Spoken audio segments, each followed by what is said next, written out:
You see the name, you feel the warmth, that small involuntary lift in your chest that tells you this is someone you actually care about, and then you put the phone face down. Not because you're angry, not because you don't want to talk to them, but because something in you just can't. And you tell yourself you'll reply in an hour, then it's been 3 days, and now the silence has its own weight. And somehow the longer you wait, the more impossible it gets to break it.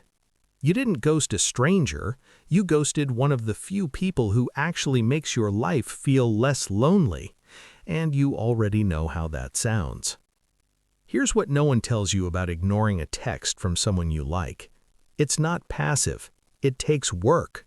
There's this low-grade hum of guilt that follows you around, in the shower, in the car, in the 5 seconds before you fall asleep, reminding you that you owe someone a response you're not capable of giving right now. And that's the part that's hard to explain, because it's not a difficult text. It's, "Hey, how are you?" It's 3 words and a question mark. But your brain doesn't process it like a casual check-in.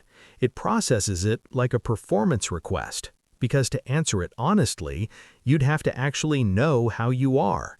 And right now, you don't. You're somewhere between fine and falling apart, and neither of those answers feel safe to give someone who actually knows you.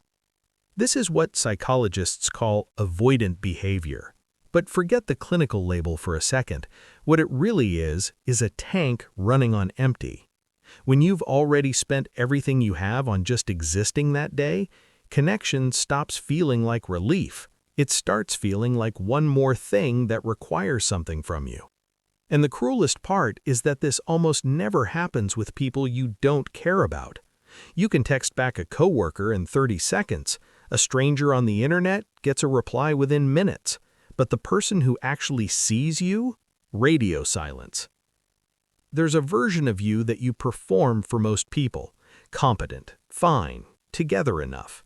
And it's exhausting, but it's manageable, because those people don't look too closely.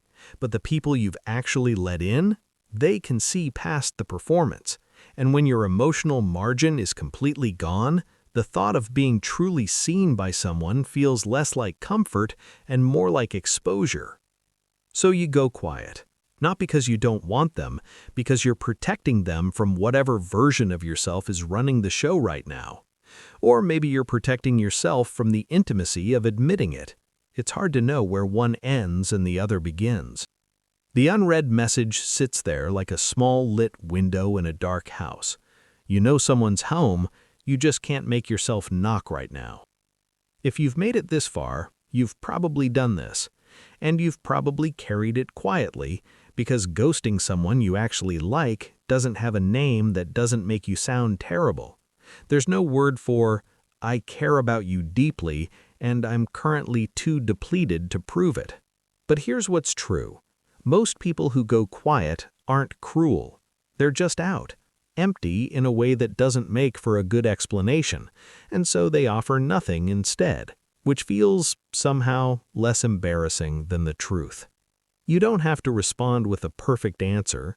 You don't have to explain 3 weeks of silence in a way that makes sense.